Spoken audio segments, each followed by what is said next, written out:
కృష్ణా జిల్లా మైలవరం నియోజకవర్గంలో political heat పెరిగింది. మైలవరం ముఖ్య నేతలతో వసంత కృష్ణ ప్రసాద్ భేటీ అయ్యారు. ఐతవరంలోని వసంత కృష్ణ ప్రసాద్ నివాసంలో ఏర్పాటు చేసిన ఈ సమావేశానికి పలువురు జడ్పీటీసీలు, ఎంపీపీలు, ముఖ్య నేతలు హాజరయ్యారు. ఇప్పటికే వైసీపీ మైలవరం కొత్త ఇన్ఛార్జిగా సన్నాల తిరుపతిరావును వైసీపీ హైకమాండ్ నియమించింది. దీంతో వసంత కృష్ణ ప్రసాద్ వైసీపీని వీడి టీడీపీలో చేరుతారనే ప్రచారం జోరుగా జరుగుతోంది. నేతలు, అభిమానులతో సమావేశం అనంతరం తన నిర్ణయాన్ని తెలిపే అవకాశం ఉంది. ఫుల్ డీటెయిల్స్ మా ప్రతినిధి కాంతి ఫోన్ లైన్ ద్వారా అందిస్తారు. కాంతి,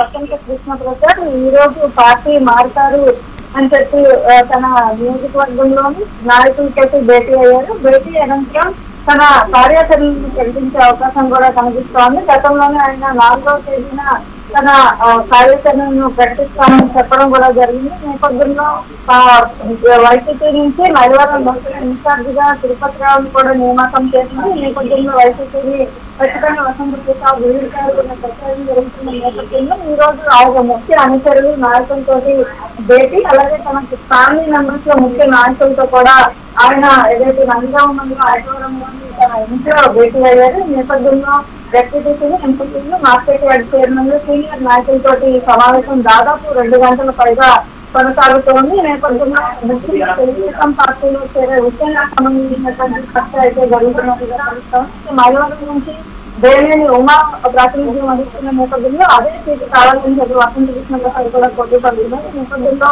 ఆయన ఎటువంటి నిర్ణయం తీసుకుంటారు, దాంతో పాటు టీడీపీ కూడా ఫైనల్ లిస్ట్ ఇచ్చే అవకాశం కనిపిస్తోంది. ఈ నేపథ్యంలో రైట్ కాంతి.